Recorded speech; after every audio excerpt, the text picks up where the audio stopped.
E nossa entrevista ao vivo de hoje é sobre como funciona a divisão de bens. E para falar sobre o assunto, recebemos aqui no estúdio o professor da Faculdade de Direito da UFO, Almir Garcia Fernandes. Almir, seja muito bem-vindo ao Informativo. Boa noite, Matheus. Boa noite a todos que estão nos assistindo agora. É um grande prazer. Estou à disposição de vocês. Prazer é todo nosso. E para a gente iniciar nossa entrevista, eu queria que você falasse quais são os tipos de regimes patrimoniais. Antes de falar de como nós dividimos o patrimônio, é importante nós entendermos que quando nós nos casamos, nós escolhemos a forma como nós vamos gerir o nosso patrimônio como casal. Então, o Brasil ele tem 4 regimes diferentes de patrimônio de casamento, que é o regime de comunhão universal de bens, onde todos os bens que as pessoas tinham antes de casar e todos os bens que elas adquirem depois do casamento são partilhados. Nós temos o regime de comunhão parcial de bens, que é o regime mais comum. Nós encontramos na grande maioria dos casamentos hoje, uniões estáveis, em que o casal partilha apenas o patrimônio que eles adquiriram depois de casados. Nós temos o regime de separação de bens, e aí cada cônjuge fica com o seu patrimônio que adquiriu individualmente. Então nós não temos divisão nesse caso de regime de separação de bens. E por fim nós temos o regime de participação final nos aquestos, que é um nome feio, um pouco estranho, mas é um regime de bens em que, enquanto as pessoas são casadas, elas administram o patrimônio de forma separada. Mas que depois, quando encerra o casamento, seja por divórcio ou pelo falecimento de um dos cônjuges, aí elas dividem o patrimônio. Então, são essas 4 formas de organização patrimonial que nós temos no Brasil para gerir o nosso patrimônio enquanto casados. E quando nós fazemos isso? Quando nós vamos nos casar. Então, preste atenção, hein? Quando você for se casar, escolha muito bem o tipo de regime de bens, porque independente da pessoa com quem você está casando, você tem que escolher o regime de bens que é melhor para você.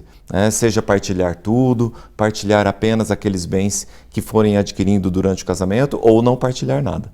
Essa é a nossa dica antes de nos casarmos. Então a dica já está dada. E professor, quais são os bens considerados divisíveis? No regime de participação, no regime de comunhão parcial de bens, que é o regime comum, que a grande maioria dos nossos casamentos, hoje praticamente 85% dos regimes de casamento são de comunhão parcial de bens.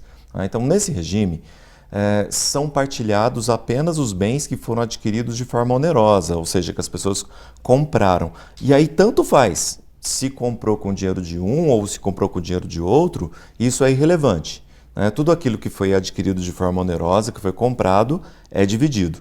O que não é dividido? Os bens que as pessoas tinham antes de se casar ou os bens que essas pessoas receberam de herança ou de doação dos pais. Então, se as pessoas receberam um bem de doação, esse bem não entra na partilha, somente aqueles bens adquiridos de forma onerosa. Professor, e existe diferença na divisão de bens móveis e imóveis? Não há diferença. Os bens móveis ou imóveis, se foram adquiridos depois do casamento, depois das pessoas viverem em união estável, eles vão ser divididos da mesma forma. Tanto faz se é um terreno ou se é um carro ou uma moto, que carro e moto são bens móveis, são divididos da mesma forma, metade do valor para um e metade do valor para outro. A gente pode dizer que o principal critério é esse? Quais outros critérios, na divisão de bens a gente pode estar mencionando? Olha, hoje nós vamos considerar a divisão de bens levando em consideração aquilo que foi adquirido pelo casal. Tanto faz, como eu falei agora um pouquinho antes, tanto faz se as pessoas adquiriram com o salário de um ou com o salário do outro, porque é muito comum. As pessoas começam a discutir e falam assim, mas eu tinha um salário maior, eu contribuí mais. Ou então, por exemplo, um dos cônjuges não trabalha. Aí, nesse caso, tem que dividir igual? Tem que dividir igual também. Então, o critério de divisão é aquilo que foi adquirido. O problema são eventuais financiamentos que as pessoas fazem. E aí, no financiamento, o que divide é o valor que já foi pago do financiamento. Então, a dívida posterior do financiamento, ela vai ficar para quem ficar com o bem. Então, imaginemos o seguinte, um casal que tem um veículo financiado. Eles financiaram em 20 prestações e eles já pagaram 10 prestações. E eles resolvem se divorciar.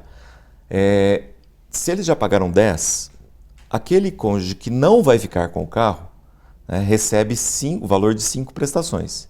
Aquele que vai ficar com o carro tem que pagar esse valor. E as 10 prestações... referente a metade do que já foi pago. Exatamente, metade do que já foi pago. E as 10 prestações que faltam para pagar, fica sob a responsabilidade daquele cônjuge que ficar com o carro. Né? É dessa forma que nós vamos fazer a divisão. Resumindo, as dívidas também entram nesse processo. Dívidas, falando de dívidas, né? Se o casal contraiu dívidas, essas dívidas pertencem ao casal. Né? Porque quando a gente fala em financiamento, a gente está pensando nas dívidas futuras. Né? Aí as dívidas futuras são de responsabilidade de quem ficar com o bem. Então o casal, aquele que vai ficar com a casa, aquele que vai ficar com o carro, se ele tem prestações futuras, as prestações futuras são somente daquele que ficou com o bem. Mas e as dívidas que já existem, né? Que acontece muito, o casal fez um financiamento, pegou dinheiro emprestado, e está pagando as parcelas, ou então o casal fez uma viagem, né? E pegou algum dinheiro. Essa dívida tem que ser dividida. Essa dívida que já foi contraída antes, que o dinheiro já foi gasto, já foi utilizado, essa dívida é divisível, mesmo que ainda tenha prestações futuras. Entendi. Né? Professor, agora eu te convido a assistir um material com a população com dúvidas, né? Fazendo essas perguntas para você responder. Sim. Vamos conferir agora. Eu sou separada. Se eu levo uma pessoa para morar comigo, ele tem direito da divisão dos meus bens? Professor, então uma primeira dúvida, né? A pessoa morando com outra em processo de separação, como que funciona? Olha, não altera a divisão de bens. Né? Uma pessoa que já está morando com outra, ela não passa a ter direito sobre o patrimônio do casamento anterior, né? Como a gente tinha falado. Né? O patrimônio que existia antes da união estável, ele segue a mesma regra do casamento em comunhão parcial de bens. Né? Como essa senhora falou, se ela já está morando com uma outra pessoa, essa pessoa com quem ela está morando vai ter direito apenas dos bens que os dois adquiriram em conjunto depois que viveram em união estável. Esse patrimônio que eventualmente ela recebe do casamento anterior, ele não é divisível, ele não vai ser partilhado entre esse casal. Dúvida respondida, vamos conferir mais uma. Quando eu divorciei há quase 15 anos atrás, assim, era diferente, né? Hoje em dia, por exemplo, a pessoa tem uma casa que foi tirada só no nome, né, da pessoa e depois casou, e aí o marido passa a ter direito sobre esse imóvel. Professor, a pessoa tem direito às coisas da outra, considerando o período ali antes do casamento? Não.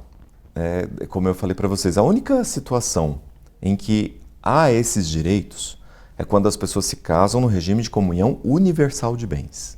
Né? Aí, nesse regime de bens, elas têm direito a todo o patrimônio, mesmo aquele que foi adquirido de um eventual divórcio anterior. Mas em qualquer situação hoje, tanto faz há 15 anos atrás, há 30 anos atrás, a pessoa só tem direito àquilo que foi adquirido em conjunto.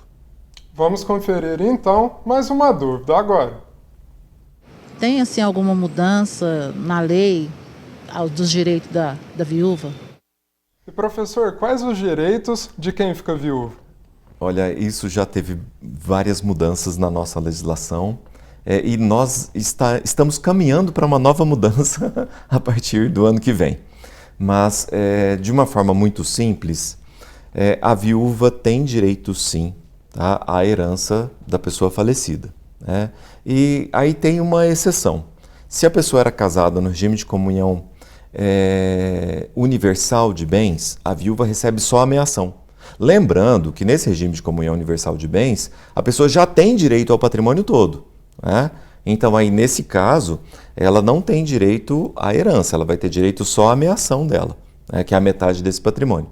Se a pessoa era casada no regime de comunhão parcial de bens, aí aquela parte individual que não era partilhada, ela tem o direito à herança sobre essa parte. Dúvida respondida e também. Tem uma complementaçãozinha rápida disso, né? Se a pessoa que faleceu não deixou descendentes, ou deixou filhos, não deixou filhos, e não deixou ascendentes, pai, mãe, a viúva recebe tudo, né? Independente do regime de casamento. Varia muito de casa a casa, então, né, professor? Nossa, dava pra gente fazer um programa só sobre isso. Exatamente. Dúvida respondida, então. Vamos agora conferir a última dúvida da população. Queria saber, na verdade, não é nem no divórcio, a pessoa estando morando junto com a outra, a partir de quanto tempo que ela tem direito à divisão de bens, mesmo não estando casado no papel. Professor, depois de quanto tempo aí morando junto já começa a valer essa divisão, né? Essa é uma dúvida bastante comum das pessoas, porque quando a lei de união estável foi criada, ela determinava que só era considerada união estável depois de viver 5 anos juntos. Então as pessoas colocaram isso em mente, né? E depois isso não desapareceu.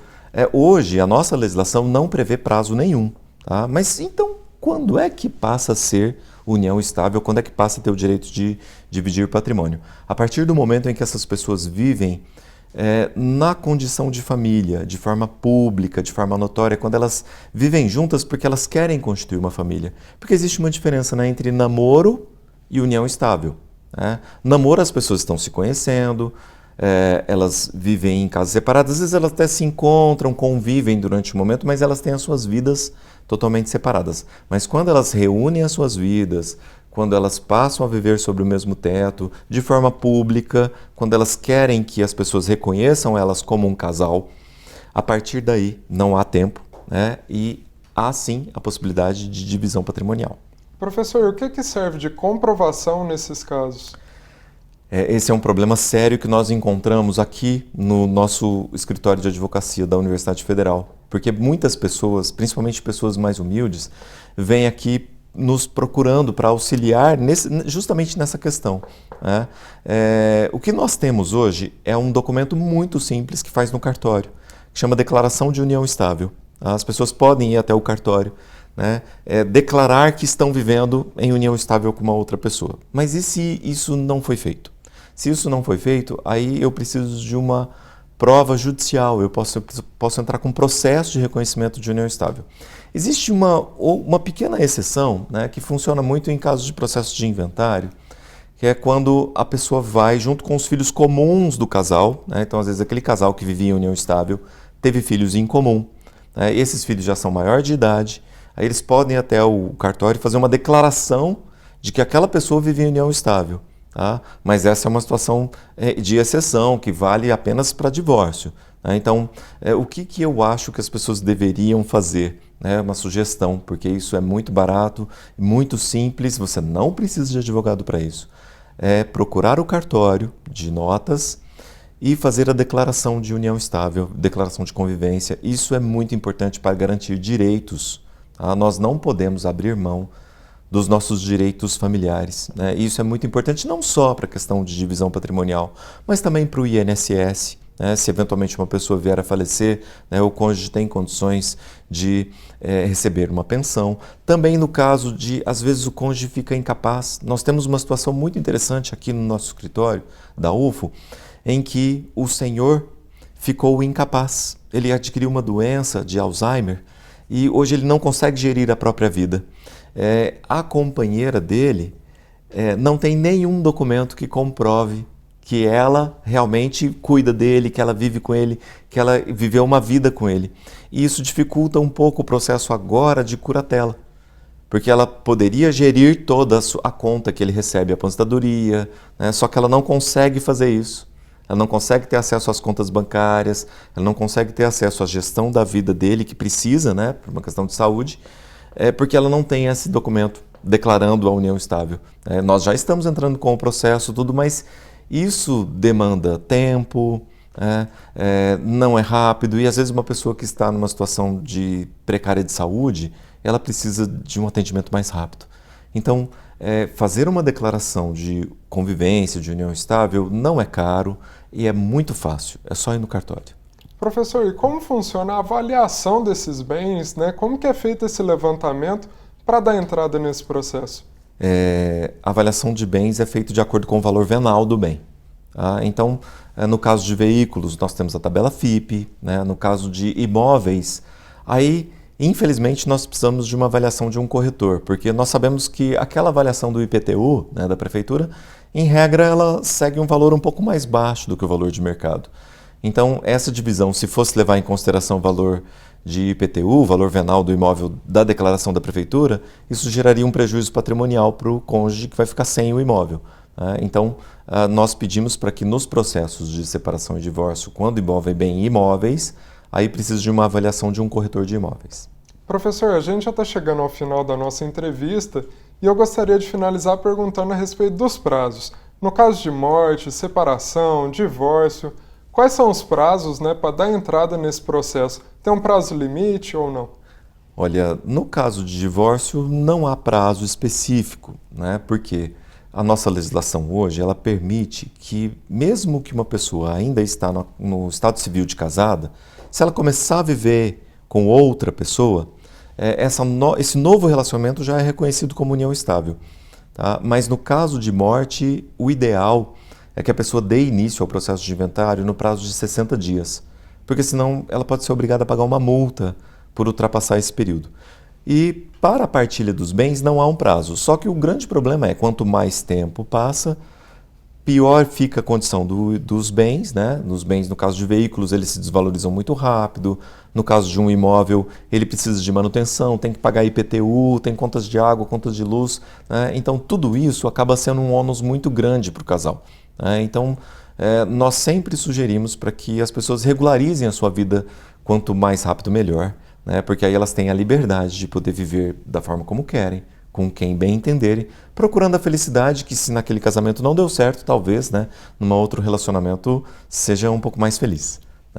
Excelente, professor. Muito obrigado pela sua participação aqui no Informativo. Eu que agradeço o convite de todos e estou à disposição sempre que for necessário. Seja sempre bem-vindo.